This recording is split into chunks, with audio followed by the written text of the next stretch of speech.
You received a call from an inmate at the Department of Corrections. This call will be recorded and monitored. Well, hello there, Mr. Michael. You know, I heard that you were in an accident. Oh, man. Oh, I'm so sorry.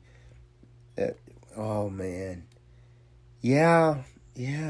Well, I heard that you didn't get prompt and decent treatment for... Oh, jeez. Okay. Man. 3rd-degree burns. Gee, that cannot be good. And they gave you gauze and some ointment. Oh man, you got to be kidding me. There's no excuse for that. I don't care what crime you committed. I don't care what your race. I don't care what your sexual orientation or your gender. It doesn't excuse the fact that you did not receive prompt and decent medical attention right there. Did they give some kind of excuse? Are they saying that because of the COVID that they had minimum manning or something? Yeah. And you would think maybe they're trying to save some money or something like that, but it's getting to the point where they must set aside some money for lawsuits, because if this thing had really gotten out of hand, what if instead of a pot of scalding water falling on you, what if somebody had attacked you and killed you? Would they sit there and give the same excuses? Oh, we don't have enough manpower, or we didn't want to, or he prompted it or something. I don't know, but it seems to me that if word gets out from a prison that somebody got injured in there and there was prompt and adequate care given, that would look a whole lot better to the prison system. Why would a prison system not want to get good PR? You can't hide this stuff. Right. Well, I know of one girl, she was in the cafeteria and she passed out. They had to give her CPR. Yeah. Right. And so she was upset that she didn't get any decent medical care, I guess you could say. But, in the long run, she was choking, and they were able to revive her and get her back on her feet, back into a good, healthy condition, I guess you could say. And, she was very upset because they didn't follow up on it. They didn't send her to it took them a little while to get her in to see the doctor afterwards. But considering, she was telling me that it took a while for the medical people to get over there to help her. And I said, well, how far away is the clinic? And she said, it's about a 10-minute walk or so. And it took them about that time to get there. So to me, the minute they heard about it, they took off. And so I would hardly say we should criticize the staff. They did a good job, and she's still alive. And that's the ultimate goal. You have 60 seconds remaining. Right. You are still alive. Except I think, well, I guess maybe there's really not much they could have done. Except playing it off afterwards. It's not the mistakes we make, it's what we do about them. And I don't think they handled that very well. Their customer service is terrible. Right. Okay, hey, Michael, you take care of yourself. And thanks for giving me a call. And you have 30 seconds remaining. You want me to contact your husband? Okay. All right, I can do that. You take care. Good hearing from you.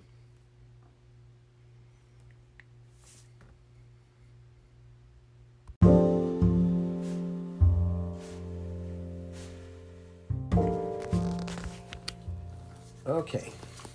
That was Mr. Michael Handsome, who's married to a young man named Gary. And I haven't heard from him in a while. And I'd heard from other incarcerated people that he had been in an accident. Didn't really have any details about it, but Michael told me that he was working in the kitchen and a pot of scalding water fell on him and gave him third-degree burns on his chest and his legs. And he said the other people in the kitchen, the other workers, they were frantically reaching out to get some assistance to him. And they were doing the best they could to make him comfortable until some medical people came in. And he said they got there in a reasonable amount of time, and they were able to tend to his burns. And but they said that they weren't really, didn't seem to really care that he'd gone through it. I guess they maybe have felt that it was part of it was his fault or something, that he'd caused the problem. So it's just one of those things, And he was given some items to help deal with this burn, which was pretty much some cream and some and gauze to care for it. And I guess with burns you need probably forbidden treatments. So there was probably some medicine and stuff that he wasn't allowed to have. And a lot of times, when you're talking about medical treatment, people incarcerated do have access to a lot of good care, because that's what the prison system does. It sets aside a budget for medical, and medical is a huge expense of their yearly operating cost. And there's also a lot of them that offer the medical care and stuff. So we can't really say that they were trying to save some money. And I know we were talking about short on staff. It's just, to me, that they're just coming up with an excuse to cover their own trail. They made a mistake. They could have done things better. And out here on the outs, I guess we could say, if we're working in the kitchen and get a burn like that, a third-degree burn, we could say the ambulance took too long to get there, or the people seem to downplay our pain. There's a lot we could do to make the situation look worse than it really was.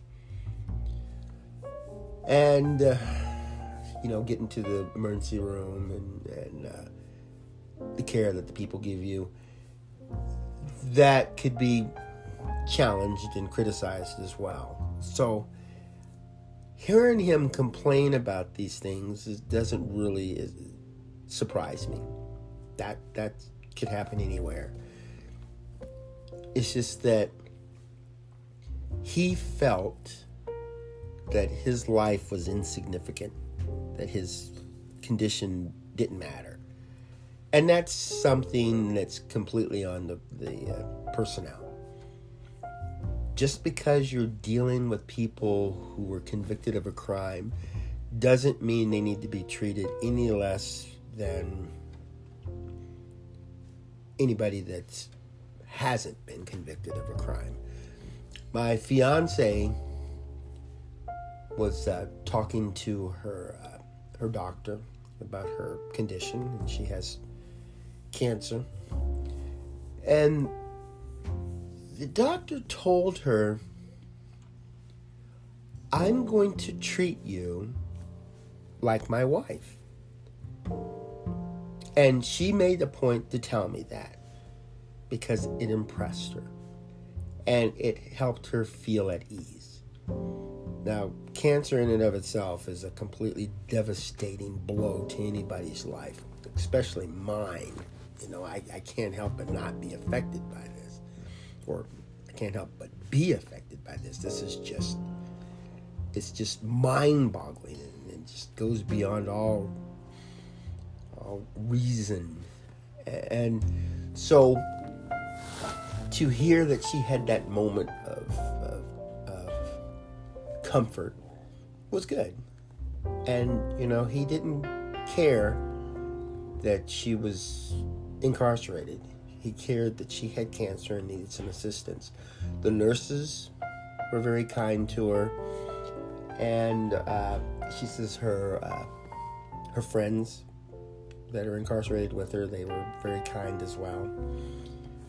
So we had great kudos on that. But being back in the prison, it was more or less like, you know, they knew once she went through chemotherapy, she's going to lose her hair. And so she felt bad that she would walk around without any hair, and so they would give her a scarf, you know, to help her deal with that. And the prison officials were taking the scarf and, you know, saying that you're not authorized to have this. And so it's just more like, you know, a slap in the face. You're back to reality. And Michael was feeling the same way. You know, of course, Michael's condition is based on what my fiance went through and one of her friends. So this is two people that come through this scenario. You get this treatment, you feel like you're not important. You feel like you could have been treated better, you could have received better care, that there should have been a more compassionate follow-up on it. You know, how are you doing? Is there anything we can do to help you out? We care about you. You know, you don't have to say it, just show it. And if you can't show it, say it. Just don't look at this person and say you're not significant. You know, one thing about prisons is they are very diverse. You know, there's people stuck in there with all kinds of people, with all kinds of beliefs and all kinds of conditions. It's probably one of the few places in America that is diverse, because crime doesn't care. And so, if anything, they should treat people equal. You know, you might have a prison that's got a majority of minorities in there. But that doesn't mean that because they're a minority criminal or convicted criminal, they should be treated worse than a minority non-convicted person. So I can see Michael's concern in this. And that's one of the things we fight for. We want fair medical treatment. When the jury, when the judge, when the prosecutor, when the whole justice system says you need to be locked up for 10, 15, 20 years, so we're sending you to prison, it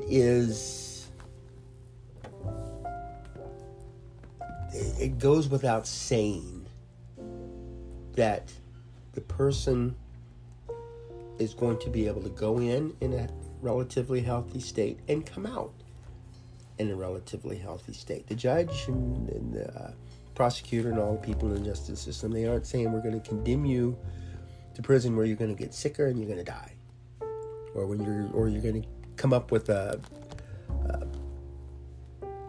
terminal illness and then we're going to kick you out.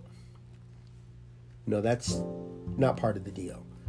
I'm sure if that was something that the court system looked at, is, where you committed a crime and then we're going to sentence you to a lifetime of illness. You're going to catch a virus that's going to cause you to lose a limb. I don't know if that would deter crime.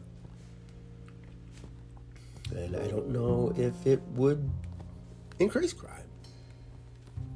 What we do know is that the system currently is not set up to make people worse off mentally, physically. If you commit a crime, you want to find out why. And if you go in there and you learn new crimes and you make new contacts, you're just defeating the whole purpose.